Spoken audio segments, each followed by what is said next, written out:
මම මේ වීඩියෝ එක කතා කරන්නේ ලඝු ගණක නීති කියන කොටස. එතකොට මම මුලින්ම පොඩි හැඳින්වීමක් දෙන්නම් මොකද්ද අපි ලඝු ගණක හොයනවා කියලා කරන්න කියලා. එතකොට අපිට ගාණක් දෙන්න පුළුවන් 100 කියන සංඛ්‍යාවේ 10 පාද ලඝු ගණක හොයන්න කියලා. එතකොට මොකද්ද මේකෙන් කියන්නේ? මේකෙන් කියන්නේ 100 කියන එක්කෙනා 10 කොමන බලයක් විදිහට ලියන්න පුළුවන්ද කියන එක. ඒ කියන්නේ මෙතන අපිට පැහැදිලිව පේනවා 10 වර්ගය තමයි 100 කියන්නේ කියලා. එතකොට මේකේ උත්තරේ වෙන්නේ 2. තව උදාහරණයක් ගත්තොත් අපෙන් අහනවා 25 කියන එක්කෙනා පහේ පාදයෙන් ලඝු කීයද කියලා. එතකොට මේකේ තේරුම 25 කියන එක්කෙනා අපිට ලියන්න පුළුවන් පහේ බලයක් විදියට. මේක පැහැදිලිව පේනවා 2. එහෙනම් මේකේ උත්තරේ 2. ඒ කියන්නේ සරලව කිසියම් සංඛ්‍යාවක ලඝු ගණක හොයන්න කියනවා කිසියම් පාදයකින් ඒ කියන්නේ එම සංඛ්‍යාව අපිට දෙන පාදයේ බලයක් ඉදිරිය ලියන්න පුළුවන් වෙන මෙතන දෙන බලය තමයි අපි ලඝු ගණක කියලා හොයන්නේ. හරි මේක අපි පොදුවේ ගත්තොත් log a වල b සමානයි n නම් මේක අපිට ලියන්න පුළුවන් b කියන සංඛ්‍යාව අපිට ලියන්න පුළුවන් a වල n විදියට. ඔන්නෝක තමයි ලඝු ගණක කියන අපි සරලව හොයන්නේ. හරි. ඒතකොට මෙතන මේ මතක තියාගන්න ඕන දෙයක් තියෙනවා. සාමාන්‍යයෙන් ලඝු 10 පාදයට අපි දානවා LG කියලා. ලඝු කියලා. හරි. ඒතර අපි කතා කරන ලඝු ගණක නීතිනේ.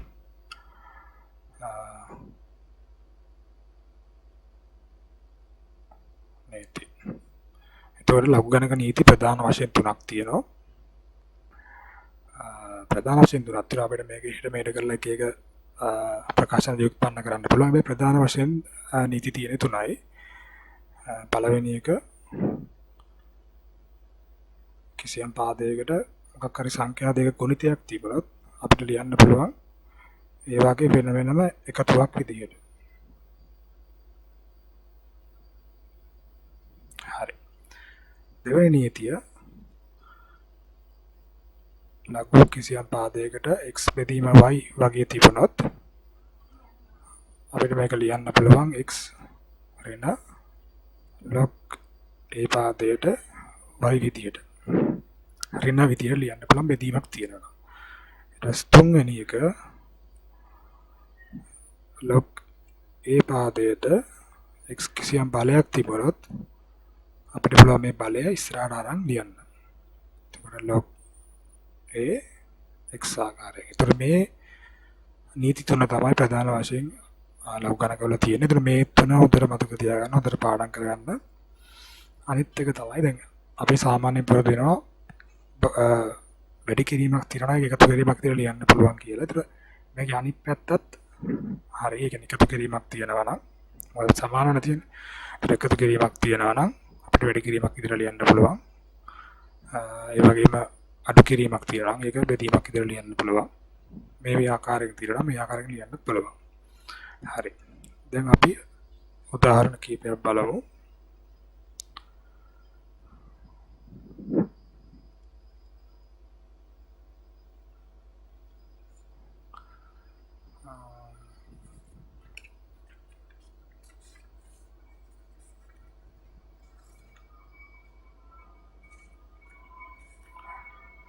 අපිට ගාණක් දෙනවා log 12 බෙදීම 5 then log 25 බෙදීම 21 ඍණ log 2 බෙදීම 7 මේක සුළු කරන්න. මෙන්න මේ ආකාරයෙන් ගාණක් දෙනවා. ඒකට අපි මේක සුළු කරන්න ඕනේ අපිට අර කලින් භාවිතා කරපු නීති ඒ තුන භාවිතා කරලා මේ ඕන ගාණක් සුළු කරන්න පුළුවන්. හරි. එතකොට දැන් බලන්න මෙතන තියෙන්නේ එකතු කිරීමක්. එහෙනම් මේ දෙක එකතු කිරීමක් නම් අපිට කලින් නීතිය පාවිච්චි කරලා එකතු කිරීමක් ආකාරයෙන් තිබුණොත් ඒක වැඩි කිරීමක් විතර ලියා ගන්න පුළුවන්. හරි. අපි ලියනවා වැඩි කිරීම 25 වැඩි කිරීම 21 ඍණ log 2 බෙදීම 7. ඊට පස්සේ මේක සුළු කරන්න පුළුවන් 5 වරක් 1යි 5 වරක් 5යි 3 වරක් ගත්තොත් 4යි මෙතන 7යි. එතකොට log 4 වරක් 5 20යි 7 වරක් 1 7යි. ඍණ log 2 බෙදීම 7. හරි. ඊට පස්සේ අපේ දෙවෙනි නීතිය ඍණ තිබුණොත් අපිට පුළුවන් ඒක බෙදීමක් ආකාරයෙන් ලියන්න. එතන අපි ලියනවා log 20 බෙදීම 7 බෙදීම 2 බෙදීම 7. හරි. එතන 4 කැපෙනවා. එතන අපිට උත්තරයක් එනවා 20 බෙදීම 2. එතන මේක සුළු කරාම 10යි. එතන මම කලින් කිව්ව මතක තියාගන්න කියලා log LG කියන්නේ log 10 පාදය කියන එක. එතකොට මේක අපිට ලියන්න පුළුවන් log 10 පාදයට 10. අපි සාමාන්‍යයෙන් මම කලින් කියපු විදියට log හොයනවා කියලා ලඝු හොයනවා කියලා අපි කරන්නේ මෙන්න මේ සංඛ්‍යාව 10 බලයක් මේ පාදයේ බලයක් ඉදිරියට ලියන්න පුළුවන් බලයේ අගය හොයන එක. එතකොට මේක 10 කියන එක අපිට ලියන්න පුළුවන් 10 1 කියලා. එහෙනම් මෙතන උත්තරේ වෙන්න ඕනේ 1. හරි. ඊට පස්සේ ඊළඟ උදාහරණය බලමු.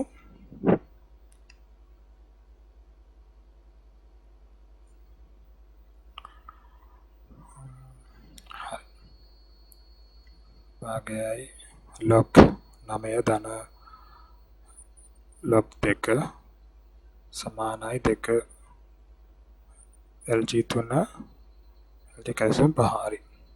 මේක අපිට කියනවා සත්‍යාපනය කරන්න කියලා. කියන්නේ මේ පැත්ත මේ පැත්තේ සමාන වෙනවා කියලා පෙන්වන්න කියනවා. හරි. මම මේ වම් අත පැත්තෙන් පටන් ගත්තොත් භාගයයි log 9 ධන log 2. එතකොට අපේ තුන්වෙනි නීතිය මත බලන්න තුන්වෙනි නීතිය අපිට තිබුණේ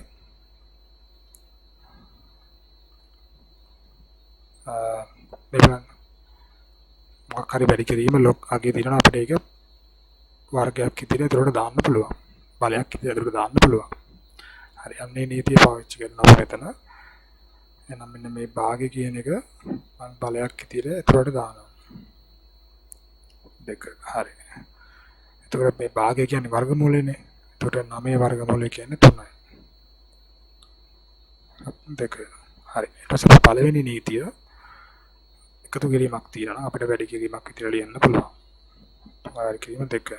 එතකොට අපි එනවා log 6යි කියලා.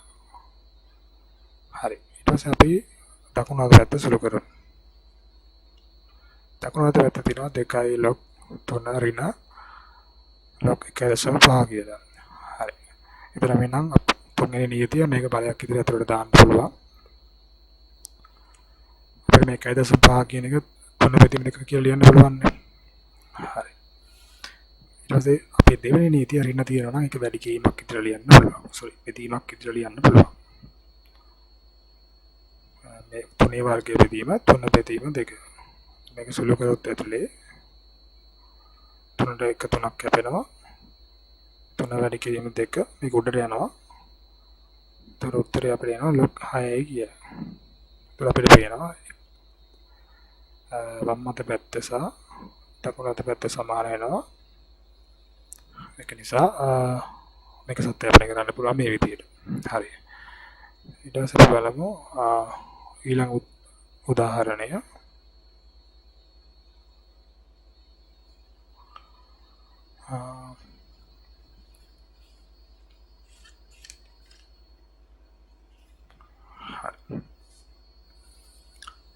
හතරයි log 2 ධන 2යි log x